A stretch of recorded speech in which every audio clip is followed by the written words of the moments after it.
Are the Miami Dolphins having a good offseason? That's a question a lot of Dolphins fans and outsiders are having about this team. They make big splashes like Jalen Ramsey. They fill some team needs, but some people think that maybe it's just splashy and not all that productive. Let's go over the moves really quick.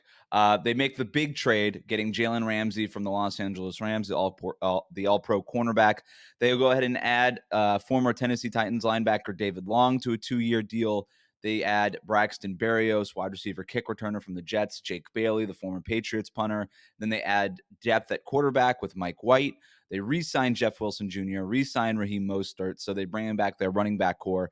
And then, of course, they added defensive coordinator Vic Fangio, and then the latest here, picking up Tua's fifth-year option. I think that this has been a good offseason for the Dolphins, all right? They make the big splash with Jalen Ramsey, all right? And this is where I think most of the opinions seem to differ in terms of whether you like the Dolphins offseason or dislike the Dolphins offseason. It really comes down to your opinion on the Jalen Ramsey trade. First of all, they didn't give up a whole lot. They gave up Hunter Long's draft picks, not a big deal in terms of what they gave up. It but Jalen Ramsey, he slipped a little bit as a corner last year. The years previous to that, he was one of the best corners, if not the best corner in the NFL. I still think that he's one of the if he's not the best corner in the NFL anymore, and he's probably not, he's still one of the better ones. He's still a top 10 corner. And more than anything, this wasn't just getting talent to get talent. This was adding to a position of need, right? You had Xavier Howard on one end.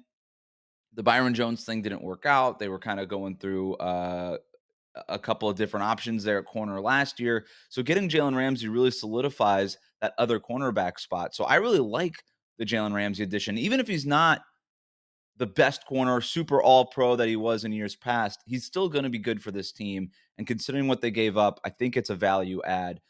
So I like the Jalen Ramsey addition. Then you go beyond that. I think they just filled their biggest areas of need. They needed a backup quarterback, right? Bridgewater didn't work out for the Dolphins last year. He wasn't effective. Tua is going to miss games, and you go out and get a guy like Mike White, who the Jets locker room loved him. He filled in well when he was playing quarterback for the Jets, as well as I don't know any other Jets quarterback could.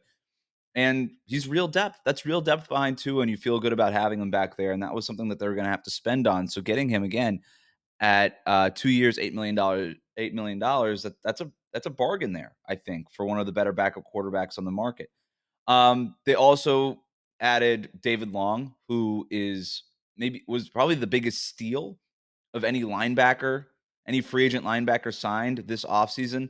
He fits Vic Fangio's defense perfectly. This is a guy who can uh, um, disrupt opposing running games. He can disrupt opposing passing games. He plays both of those areas well. He's going to be sort of a linchpin in Fang's defense.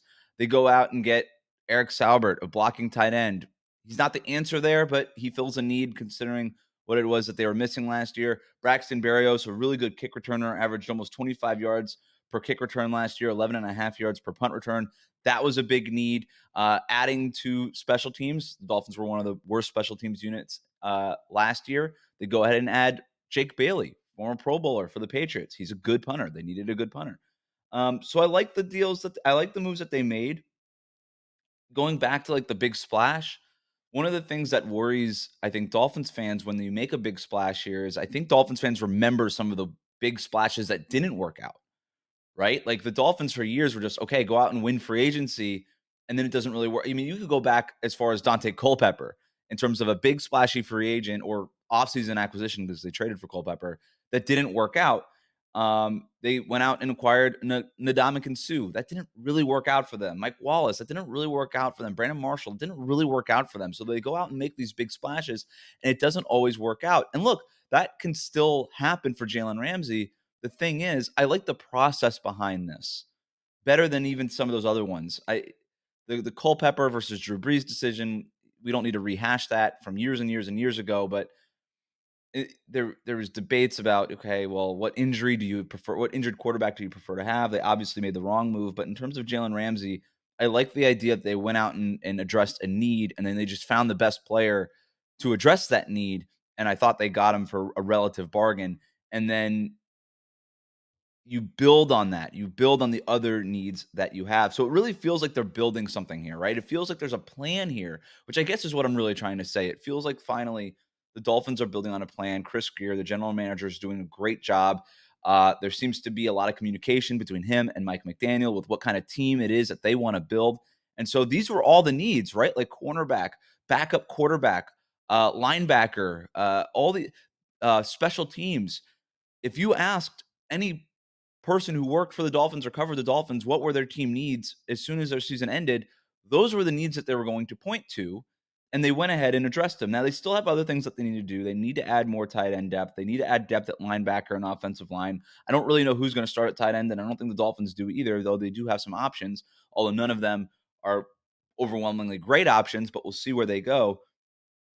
But they still have some team needs, and they still have some time to address those. They have the draft, of course.